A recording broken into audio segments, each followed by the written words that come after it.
এখানে গল্প নয়, ঘটনা শোনানো হয়। যে আমার ঠাকুরদার বড় বৌদি অর্থাৎ রাঙাদি আমার ঠাকুরদাকে অনেকটাই ছোট থেকে দেখেন এবং নিজের সন্তানের মতন মানুষ করেন। আমার ঠাকুরদা ডকের ডাইভিং সুপারভাইজার হিসেবে চাকরি পান এবং খুব কম বয়সে বাড়ি ছেড়ে জাহাজে নিযুক্ত হন।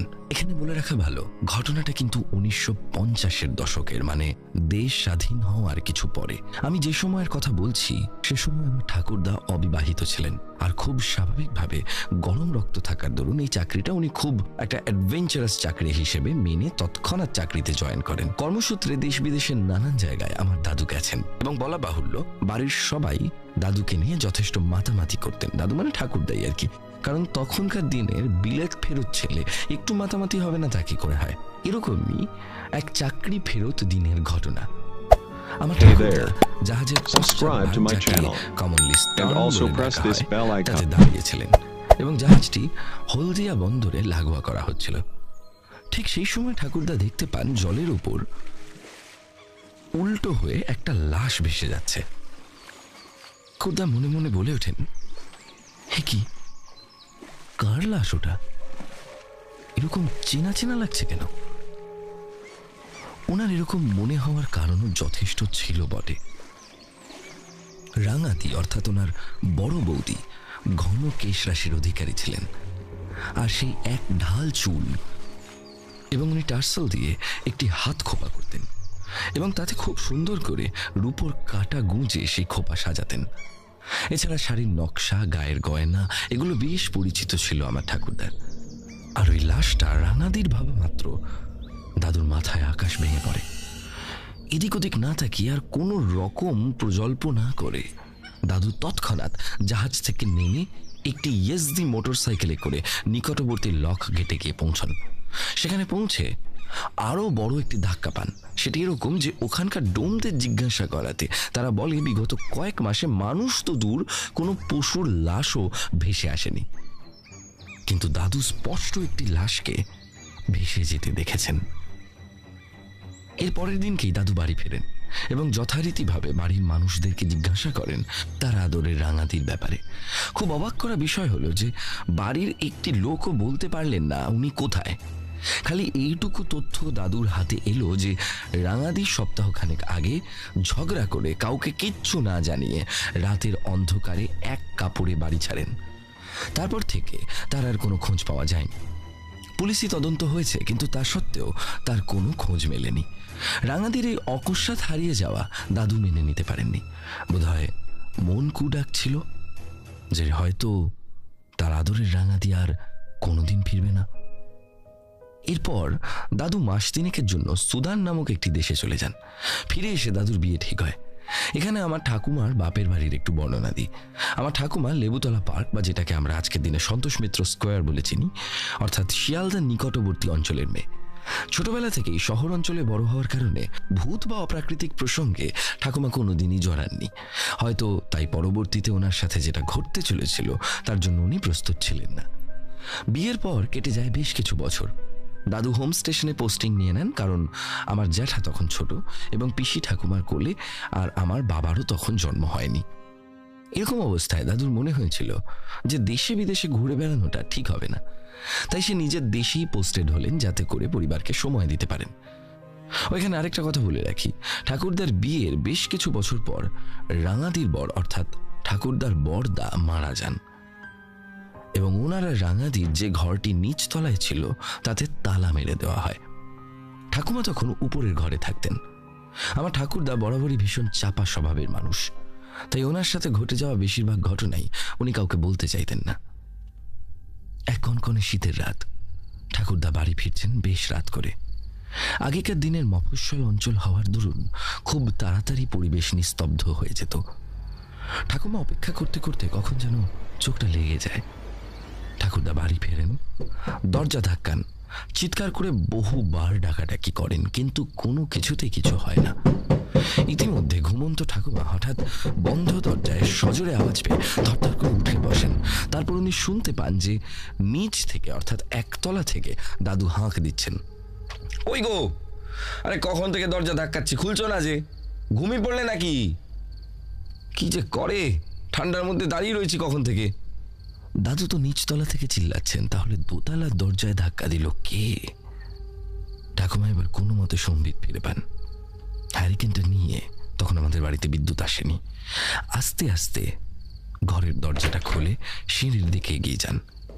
সিঁড়ি দিয়ে নেমে যখন সদর দরজা খুলতে যাবেন, তখন ওনার চোখ গেল সদর দরজার পাশে অবস্থিত রাঙাদির ঘরের একটি জানালায়, এবং উনি যা দেখলেন তাতে আমার ঠাকুমার হাড় হিম হয়ে যাওয়ার উপক্রম।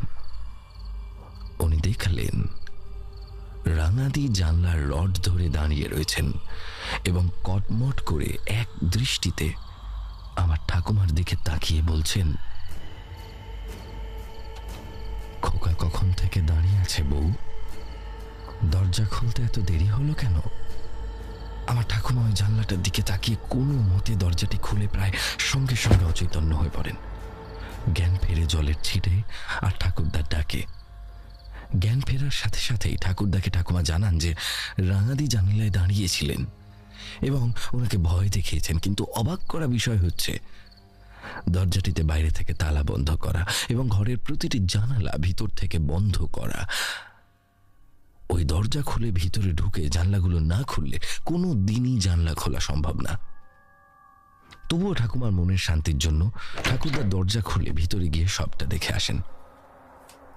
কই, কোনো জানলাই তো খোলা নেই, সবটা আগের মতোই বন্ধ করা।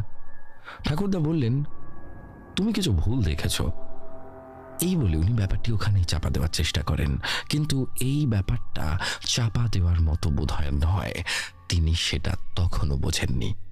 আমাদের বাড়িতে এককালে দুর্গাপুজো হতো, কিছু কারণবশত সেটি বন্ধ হয়ে যায় এবং পরবর্তীতে আমার ঠাকুরদাদের দান করা জমিতে সেটি সার্বজনীন দুর্গোৎসব হিসেবে পালন করা শুরু হয়।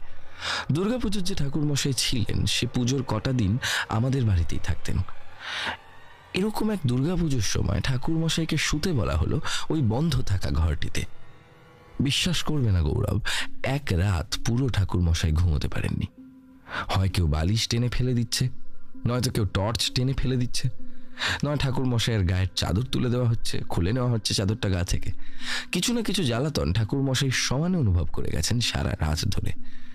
এরপর একদিন ঠাকুমা ঠাকুরদাকে বললেন, হ্যাঁ গো, সত্যি করে বলো তো ঘটনাটা কি? আমি সেদিন যা দেখলাম সেটা কোনো মতেই ভুল হতে পারে না। আমি হয়তো রাঙাদিকে সামনে থেকে দেখিনি, কিন্তু আমি এইটুকু নিশ্চিত যে ওটা রাঙাদিই ছিল। এরপর দাদু যেটা বলল সেটা আরো ভয়ঙ্কর। এক শীতের সন্ধ্যায় দাদু কাজ থেকে বাড়ি ফিরছিলেন। সময় তখনই প্রায় 8:30-9টা। আমাদের বাড়ি আসার আগে একটি রাস্তা দুভাগে ভাগ হয়ে গেছে। তার মধ্যে একটি রাস্তা যেটি দিয়ে সচরাচর লোক যাতায়াত করে, সেটি দিয়ে আসতে গেলে আমাদের বাড়ি পৌঁছতে সময় লাগবে ঘড়ি ধরে 10 মিনিট। কিন্তু আরেকটি রাস্তা যেটি কিনা বাঁশবাগানের মধ্যে দিয়ে যাচ্ছে, সেই রাস্তা দিয়ে আমাদের বাড়ি আসতে সময় লাগবে ঘড়ি ধরে 2 থেকে 3 মিনিট। সময় কম হওয়ার কারণ একটাই, বাঁশবাগানটি এবড়ো খেবড়ো এবং মিঠো হওয়ার কারণে রাস্তাটি কেউ ব্যবহার করত না। কিন্তু ওই রাস্তাটি সোজা গিয়ে উঠেছে আমাদেরই বাড়ির পিছনে, অথচ পাকা রাস্তাটি যেটি সবাই ব্যবহার করত সেটি আমাদের বাড়ির সামনের একটি প্রখ্যাত বাজার ঘুরে যাবার কারণে আমাদের বাড়ি পৌঁছতে বেশি সময় লাগতো। তবুও রাতের সময় লোকে ওই রাস্তাটিই নিত, কারণ বাঁশবাগানের রাস্তাটি ভালো নয়। শুধু যে তিনাদের জন্য তা নয়, কিছুটা দুষ্কৃতীদের ভয়ও ছিল। তো এরকম একদিন রাতে দেরি হয়ে যাওয়ার কারণে দাদু ওই রাস্তাটির ভিতর দিয়ে ঢুকে কিছু দূর এগিয়ে দেখতে পান, মানে ওই বাঁশবাগানের রাস্তাটি দিয়ে উনি ঢোকেন এবং দেখতে পান যে ওনার থেকে একটু আগে রাস্তার উপরে পা ছড়িয়ে কেউ একজন বসে আছে। সে পুরুষ না মহিলা সেটা দাদুর বুঝতে সমস্যা হলেও এইটুকুন বোঝা গেছে যে সে বসে বসে দুলছিল আর বিড়বিড় করে কিছু একটা অস্পষ্ট কথা বলছিল। দাদু একবার জিজ্ঞাসা করলেন, কে কে ওখানে? পথ ছাড়ো, আমি বাড়ি যাব।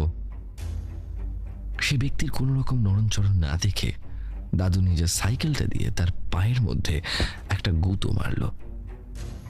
ঠিক পর মুহূর্তে সেই ব্যক্তি দাদুকে তেড়ে উঠল সেই ব্যক্তিকে দেখে দাদু সেই মুহূর্তে মাথা কাজ করা বন্ধ করে দিল, কারণ সে ব্যক্তি আর যাই হোক কোনো স্বাভাবিক মানুষ নয় এইটুকু বুঝতে দাদুর বাকি রইল না।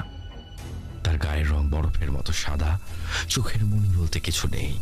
অর্ধনগ্ন অবস্থায় সে দাদুর দিকে তেড়ে আসে।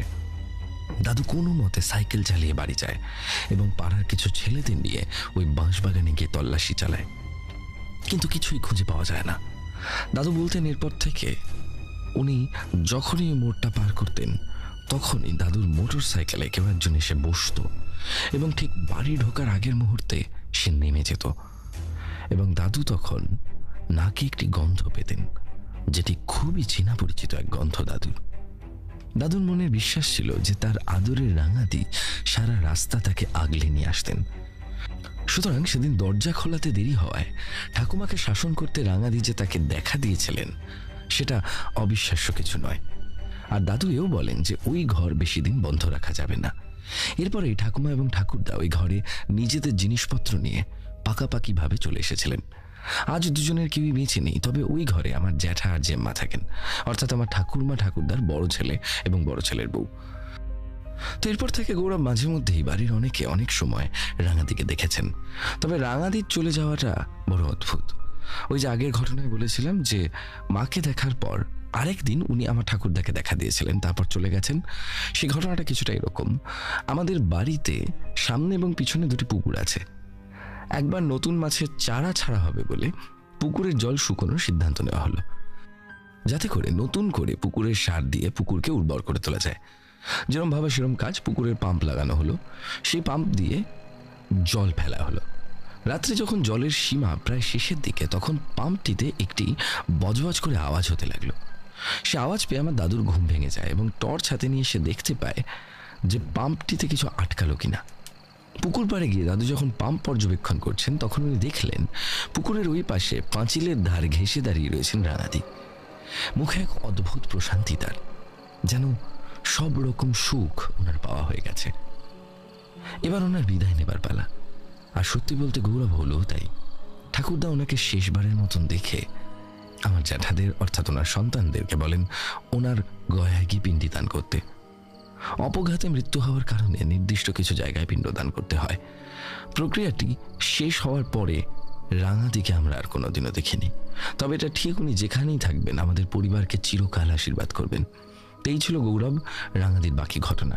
ছোটবেলায় ওনার কথা জানতে পেরে খুব ইচ্ছে ছিল যে সবাইকে ওনার ব্যাপারে বলি। ভূতপ্রেত বলতে ছোটবেলা থেকে আমাদের মনে যে ধারণা ঢোকানো হয় যে এরা বোধ হয় সবসময় আমাদের ক্ষতি চায়, আমাদের সবসময় কোনো না কোনো ক্ষতি করতে চায়, সেটা কিন্তু নয়। আমাদের ভালোবাসার যারা মানুষ তারাও যারা আজ আর পৃথিবীতে নেই, তারা কি মৃত্যুর পর আমাদের ক্ষতি করতে চাইবে? তারা কি চাইবে আমাদের ক্ষতি হোক, নাকি মৃত্যুর পরেও তারা আমাদেরকে এইভাবেই আগলে রাখবে যেমন করে রাঙাদি এতগুলো বছর রেখেছিলেন? প্রশ্নটা আমি শ্রোতাদের উপর ছাড়লাম, উত্তরটা আপনারা নিজেরাই ভাবুন। বেশি কথা না বলে শেষ করছি। ইতিমধ্যেই ঘটনা অনেক বড় হয়ে গেছে। গৌরব, তোমার ভালো লাগলে অবশ্যই ঘটনাটি পাঠ করে শুনিও। আমি চাই আমার সাথে সাথে পৃথিবীর বুকে থাকা লক্ষ লক্ষ বাঙালি জানুক ভূতেরা সবসময় ক্ষতি করে।